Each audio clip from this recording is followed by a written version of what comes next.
As Roger Bacon, an English philosopher, once said, knowledge of the language is the doorway to wisdom. English is an international language, being spoken as a primary language in 53 countries. It is also spoken by 400 million people and is taught in 118 countries. Why do we need to learn English? English is the predominant language in math, science, technology, tourism, and countless other areas. It is also the default language if you want to conduct international business. Did you know that learning English can help you learn other languages as well? This is because, unlike other languages which developed within the border of one country, English developed through invasions and picking bits and pieces along the way. One of English's biggest assets is its flexibility. There are many ways of saying the same thing. English is said to have over 750,000 words, and that list just keeps growing. Over 1,000 words get added every year to the Oxford Dictionary. Oh yeah, English is also the language of the internet, and I would tell you how far you would get without this. Today, let's celebrate this wonderfully expressive and multifaceted English language. Thank you. A study by Stanford University showed that a relatively harmless sentence, such as, girls are as good as boys at math, can subtly perpetuate sexist stereotypes. Because of the statement's grammatical structure, it implies that being good at math is more common or natural for boys, and thus needs to be disproved. And this example serves to show that the way we speak, the words that we use, shape how we perceive things. Language has power. And as language has changed through the ages, some languages have become more pertinent than others. English has become the all-powerful lingua franca of the modern age, as Latin was in the ancient times. The following skit by grade 11 follows the story of a young student as she tracks the evolution of English literature down to the modern age. She's aided by renowned authors who vie fiercely with each other to prove who is the most memorable of them all. So sit back and enjoy this hilarious reincarnation of the stalwarts of English literature. Who will it be? Oliver Twist or Macbeth? Morning, students! Today, I've got a fresh new assignment for you. You're gonna have to write me 2 pages on the history of English literature and how much it has evolved through the years. I'll need this by Thursday. Oh, and this is 75% of your final grade. I hope you enjoy writing these essays as much as I'll enjoy correcting them. What's the time? Oh no, it's already 12:30 a.m. What will I do? The assignment is due tomorrow. Well, actually today, but what will I do? Let me probably start now. Maybe if I Google something, I'll find something. Having some trouble, young lady? Perhaps I can be of assistance. Ah, who are you and how did you enter my house? Pardon me, I forgot to introduce myself. My name is... Prithee, spare your breath. 'Tis an honour to make your acquaintance, my young friend. Revelio. Well, here's a funny sight. Do you know, my girl, that these 2 haven't even been to school? How then are they going to help you? Take it from me, they can't. Says the 56-year-old lady who does not know how to write English. I'm one of the most influential writers in the world, and I've risen to fame without making up absurd words such as Expelliarmus and Wingardium Leviosa. Ridiculous. Who on earth are you people, and why in the world have you come here and wasting my time while I have an assignment due at 8 a.m. tomorrow morning? What's in a name? The which we call a rose, by any other name, would smell as sweet. Still, since you ask, I'm William Shakespeare. The name's Dickens, Charles Dickens. Pleased to make your acquaintance. Mark Twain. Name is J.K. Rowling. Of course, not my real name. Let's just get going with that assignment. Now, here... Why, young madam, of all the people in this room to whom you could lend your ear, would I not be the most logical choice? Burden thyself not with the foolish opinions of these charlatans, for English, after all, is the language of Shakespeare. You are a disgrace. You old fool, you know nothing of true literature. Your Macbeths and Hamlets pale in comparison to my David Copperfield and Christmas carols. How dare thee insult my creations? You create childish parables full of ghosts and immoral old fools, especially that one who blabbers, Bah! Humbug! Mind my accurate voice modulation. But thy comparison to my wondrous tales disgraces your name, not mine.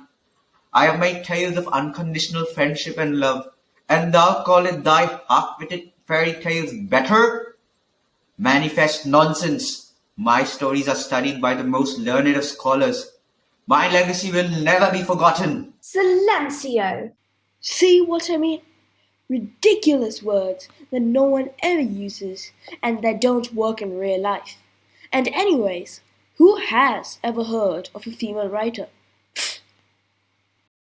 The children of today know none of your carols and long-winded plays. All they know is that you use outdated dialects and old-fashioned plot lines. To them, I am the greatest of all time. I'm the one who keeps them up reading all night.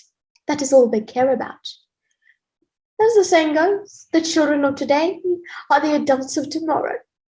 Quite frankly, you're old. You're forgotten. Get over it. Well, considering you know about us. Seems you all right are not proper English. What one needs is a good old handful of Huckleberry Finn and Tom Sawyer. You fools do not write. Your pens tumble drowsily across the pages, producing half-formed plots and witless characters. And how is this supposed to help me? This fascinating debate is getting me nowhere. Get out of here and stop annoying me, please. I mean, I have heard something about Romeo Potter and Juliet Granger, but I don't know. Oh, for God's sake, it's Harry Potter and Hermione Granger. Romeo and Juliet? Right, everyone. This youngster needs a good read of Oliver Twist to show her what real books are. Oh, stop it. What is this assignment even about anyway? English history. English history? Since when have those subjects been combined? Dear, dear, no wonder they accept lady authors in this time. Or rather, the history of English. Okay, so as the youngest and most up to date, As the one who practically established the English literature, As the one who has created, by far, the best stories, As the world's greatest humorist, stop! We're going nowhere with all this bickering. Let's take this one step at a time like civilized adults. How about we all try to prove this little girl why she should feature us in her assignment? very well. Prepare to be astonished with my supreme usage of English vocabulary. as one of the most renowned playwrights in the world, Dickens, I can say nothing but that we shall be vanquished. If I were in thy place, I would remain silent, for a speech in your praise would be phenomenally difficult to construct, and that apparition of yours, the ghost of Christmas yet to come, why not inquire of him who the victor of this contest will be? He will take you on a treacherous journey, indeed, but you will discover that none can best me. Quiet, you insolent ancient flibbertigibbet. very well, let it begin, and Quiet, twit. it's Twain. I don't really care. Whatever the case, twit, I shall start. Preposterous. I shall be the one to start. You know what? I have had enough. Thank you all for your completely useless opinions. And may all of you, except J.K. Rowling because she's living, rest in your graves. Fare thee well, and may you never return. Welcome back, class.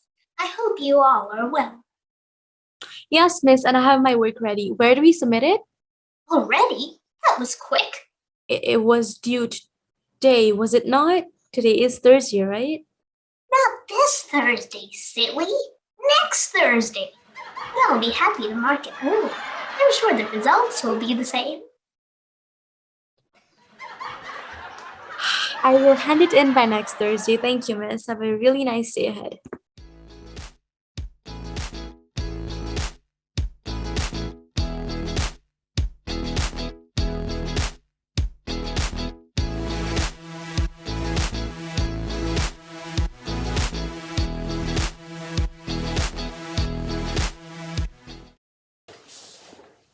Poetry is more than just words on paper. It is a beautiful, complex, raveled thing. It has the ability to probe, to search the deepest corners of your mind for feelings that you may not have even known you had. Our lives are filled with intricate thoughts that can sometimes be hard to express. Poetry allows us a medium by which to reveal them, to share new ideas, gain new perspectives, to inspire and to move to tears, and eventually to present these thoughts in a way much more appealing than prose ever could. As Robert Frost said, poetry is when an emotion has found its thought, and the thought has found words. Our next presentation in the English Assembly features an insight into the minds of our students as they write. One such example is Samira of grade 6. It's never too early to get inspired by the power of poetry and English literature. Everybody, my name is Samira from grade 6B, and today I'm going to be reciting the poem The Secret Recipe written by me. Give me saffron, and give me thyme, and give me the sound of an ongoing bell chime. Give me a claw from a dragon, give me George Washington's pen, and give me the last word spoken by the last Cheyenne. Give me one of Lord Apollo's arrows, give me the seaweed from Poseidon's power, and give me the first ever touch of an atlas.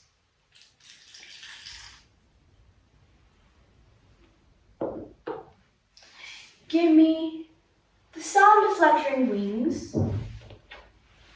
Give me Queen Elizabeth's wedding ring, and give me the first ever flower of spring. Give me the blue blood from the Gorgon.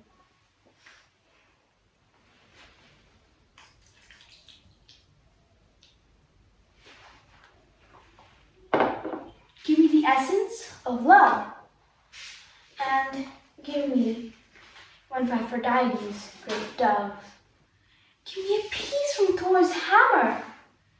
Give me the first ever shimmer of hope, and give me the strong bindings of rope.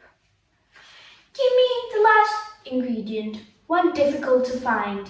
Give me the essence of all the gods, mixed with the stars of time.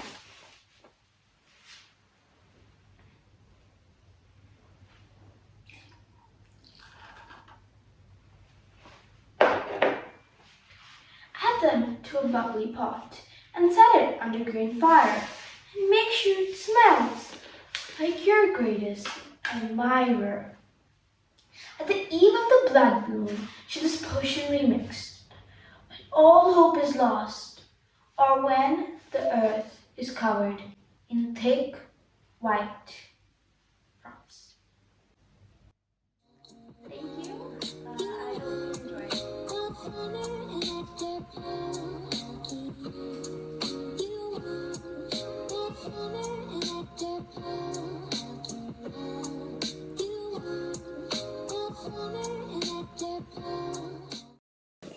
Have you ever thought about how we are the only species that can effectively communicate with large groups, even those we can't see or have almost nothing in common with?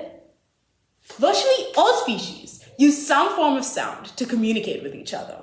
What makes humans individually unique is our ability to develop these sounds into a series of words that follow a structure, thus providing meaning. This also allows us to build up systems of trust, such as the value of money or borders, all essential for us to interact in large groups. And language is what facilitates this. English is the most commonly spoken language, with over 1 billion speakers worldwide. It is the language of commerce and culture, education and empowerment. While it is true that language can be used to discriminate, it can also be used to unite. The following skit by grade 11 highlights the humanity that we share and how English can help us realize that. Yo, yo, yo, my swag squad, what is up? It's your favorite swagster, Lil Swag. I'm here with my trademark swag. Excuse me. Cap and Excuse me. Cap Excuse and me. Spangler. Excuse me. We're on a Mr. Oh, Capital X, little X, underscore, abbreviation of little, I'm guessing. Swag, whatever that means, underscore XX. Sounds like the name of Elon Musk's second child. Good afternoon, ladies and gentlemen. Welcome to another show here at the TISB News, and today we're not going to be pondering over some dilemma across the world or some war or some economic policy, but we're going to be talking about the English language. Does it really unite us, or does it bring us all together?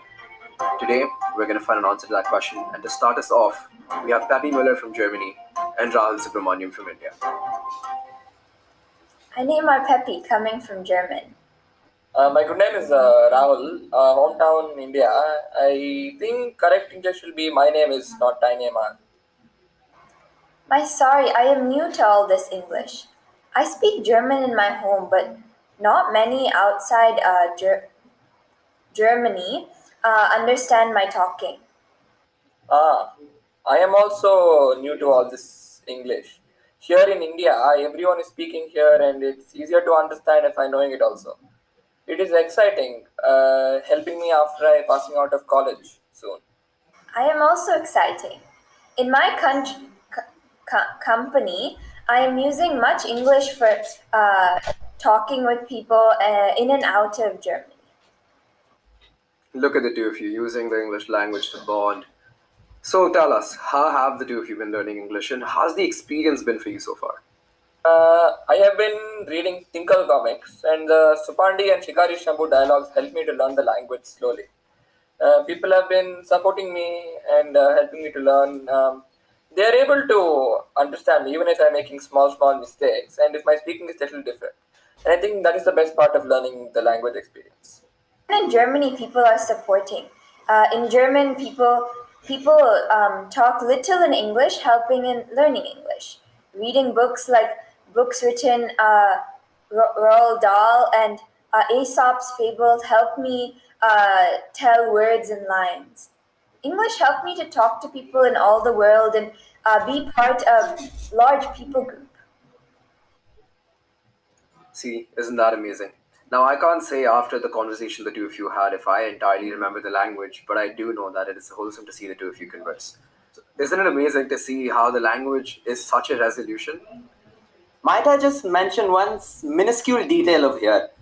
You all, with all your Americanized version of English, with your COLOR instead of your COLOUR, is simply blasphemous. Thou see, the U is integral to the word itself, and omitting it is simply illogical. Even in the Indianized version of it, it's called aubergine, and inventing a new terminology of brinjal in it is simply illogical. Back in my day... Oh, chill out. Why are you so pressed about all this? Sorry, I'm unfamiliar with modern slang. Would you care to elaborate upon that for one moment? Shakespeare did say what's in a name, but naming words just like you did is an insult to the English language. You appear to be one of those haughty knaves. God, this guy literally knows nothing. Okay, Let me sum it up for you, real snappy. Over the past few centuries, English has gotten a major glow up, and now it's so much better than it used to be. Okay, I can communicate a minutes long message in a couple of seconds using abbreviations, slang, everything. TLDR, the English of today just gets different. What, you egg, you knave, you saucy boy! How dare you insult the English language like that? I'm sorry. Panelists, Khan Nicholforth and Lil Swag, I think we might have to calm the two of you down there. This is taking a violent turn. So for the time being, let's turn to our UN activist, Miss Barbara Johnson. Hello, everybody. I'm Barbara Johnson, the representative of the United Nations. I am here to talk to you about global issues that have had a serious impact on society as a whole. We hear so much about so many different issues like war, poverty, and climate change. But do we really know how grave these issues are? Literature presents these issues in a way that is both intriguing and impactful. Whether it's books like End of Days, Predicting COVID-19, or Robert Frost's poems on nature, literature allows one to truly understand the world around us. To quote Robert Frost, "I'd hate to be a runaway from nature. There is much in nature against us. Nature is always hinting at us. It hints over and over again. After all, we don't want to end up in a planet like Dune." Poems and books are indeed the truest forms of literature. I've heard about these memes, and I think that these memes are a regressive form of expression. I get it, you and lady. Literature's pretty cool. I remember listening to All Star by Smash Mouth while I was watching Shrek 2 for the 10th time and thought, hey, this is about global warming. And guess what? There's global warming happening right now. Then I picked up this book called The Plague by this French onion called Albert Camus. And I thought, hey, this book is about a plague. And we're in the middle of a pandemic right now. So, yes, books can predict stuff that happens. But memes are so much sicker. Like, I made this meme, and in much fewer words, it expresses the same sentiment as the works of, I don't know, Dante Alighieri, some old Italian dead guy. Wait, maybe memes actually have some meaning and value. I think we all can agree that both books and memes are noteworthy pieces of literature. And look at that. The top two wholesome moments have already happened on the show tonight. And it's just amazing to see how people can bury their strife with such methods. Oh, you just say bury their strife. Yeah, that kind of reminds me of this one fan fiction I was reading. It was about these two young lovers named Romeo and Juliet. My God, when I tell you, it is the best enemies to lovers, love at first sight, rom-com, YA adult novel. Wait. Did I just say Romeo and Juliet? Good heavens, that's my favorite play. Come Nickelfight. Favorite play, that's my favorite fan fiction. Guess we have more commonalities than one thought, young Neil. I guess we do, my homie. This is amazing to see all panelists make peace. Like, I believe it is in our values and our ideals and our cultures that ultimately bind us together as a nation. But it isn't the English language which serves us as the means by which we can communicate these values to people around us around the globe. Our common language, English, is what unites us. Language, for instance, is a type of model and approximation that we use to communicate with one another. Enid Blyton, Shakespeare, Duffy, Tagore, Sudhamurthy, Virginia Woolf, John Green, Agatha Christie, and the list goes on of authors and writers. They all convey their different stories, their different ideas, their different meanings, bring about different emotions in us, but all do it through the same language of English, the language that unites us and teaches us. Thank you for being here, Swag Squad. It's been an honor. Catch you all on the flip side. Signing off, it's your little swag. Parting is such a sweet sorrow. I'm heading out. Motion to adjourn has been passed. Namaste. Choose. For the people who don't understand those 6 different ways of saying it, let me sum it up for you. Goodbye. No discussion of English's value as a medium of expression is complete without mention of the bard. Perhaps the most iconic of English literature's many patrons is Shakespeare, who used rich, vivid language as his brush to paint verbal pictures that have stood the test of time. From Romeo and Juliet and Hamlet to his 154 sonnets, Shakespeare's creations have been instrumental in shaping modern English, and it is impossible to overestimate him. We hope you enjoy this rendition of Shakespeare's Sonnet 18 by Brinda of grade 9 that is coming up next. Shall I compare thee to a summer's day? Thou art more lovely and more temperate. Rough winds do shake the darling buds of May, and summer's lease hath all too short a date. Sometime too hot the eye of heaven shines, and often is his gold complexion dimmed. And every fair from fair sometime declines, by chance or nature's changing course untrimmed.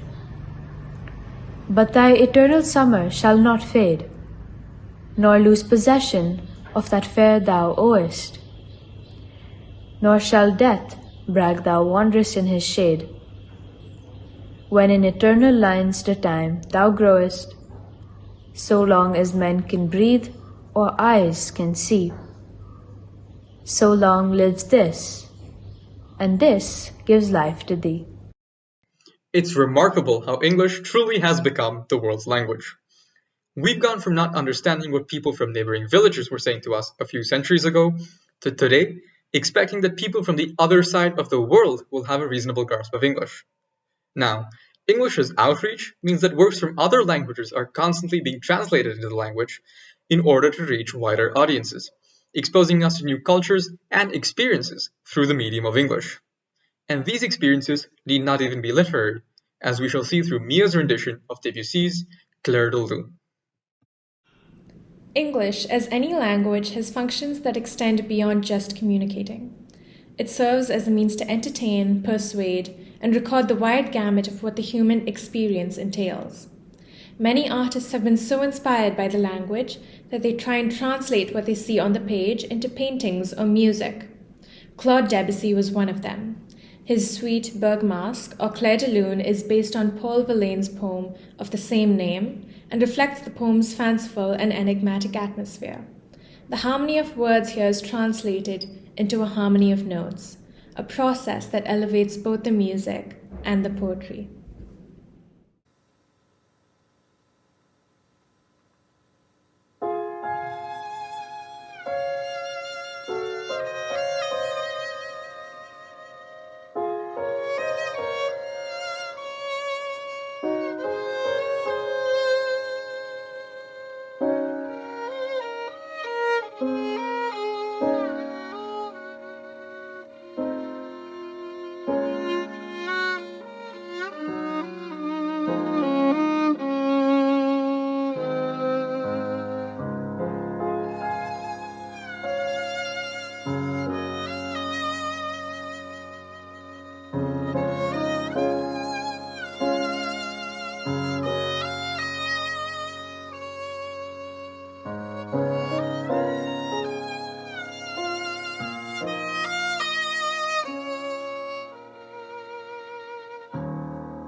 Oscar Wilde in 1887 published a story, The Canterville Ghost, in which the ghost sardonically remarks, "We have really everything in common with America nowadays, except of course for a language."